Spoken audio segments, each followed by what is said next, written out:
ang Santo Papa nagkaroon ng malubhang karamdaman. Kailangang palitan ang kanyang puso para siya mabuhay. Kaya, ganun pa man, kahit na kailangan niya ng pagpapalit ng puso, sino naman sa inyo gustong magbigay, hindi ikaw naman mamamatay. Pero ganun pa man, in-announce sa St. Peter's Square, yung kalagayan ng Santo Papa. Ang Santo Papa ay malubha at upang siya'y mabuhay, kailangang mapalitan ng kanyang puso. Nung nadinig ng mga Katoliko sa St. Peter's Square, abay nagsigawan ng lahat, "Take my heart! Take my heart!" Dramatize natin. Kunwari kayo yung mga Katoliko dun sa St. Peter's Square, ha? Pag ginanyan ko yung kamay ko, sisigaw kayo, "Take my heart! Take my heart!" Okay? O, pati kayo sali, ha? Practice. 1, 2, 3. Take my heart! Wag na yung kamay, akin lang yun.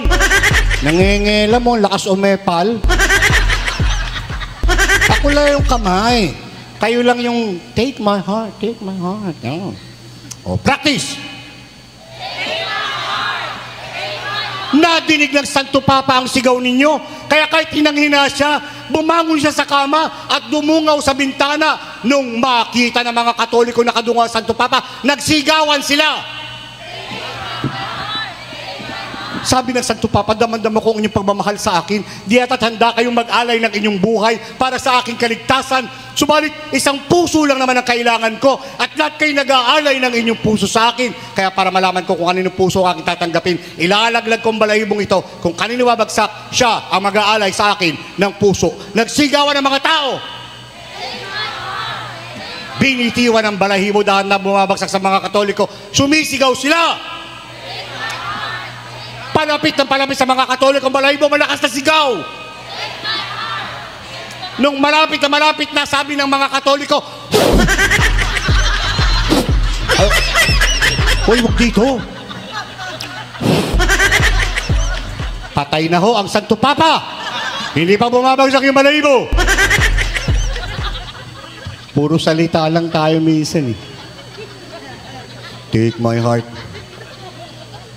Kobrahin kaya kita dyan. Isa lang naman ang sinasabi. Pakita natin ang ating pagmamahal sa Diyos sa tanging paraang maaari itong ipakita sa pagmamahal natin sa ating kapwa-tao. Amen? Paano mo sabihin mahal mo ang Diyos pero hindi mo kayang mahalin yung katabi mo? Sinungaling ka. Pakiulit habang nakatingin sa katabi.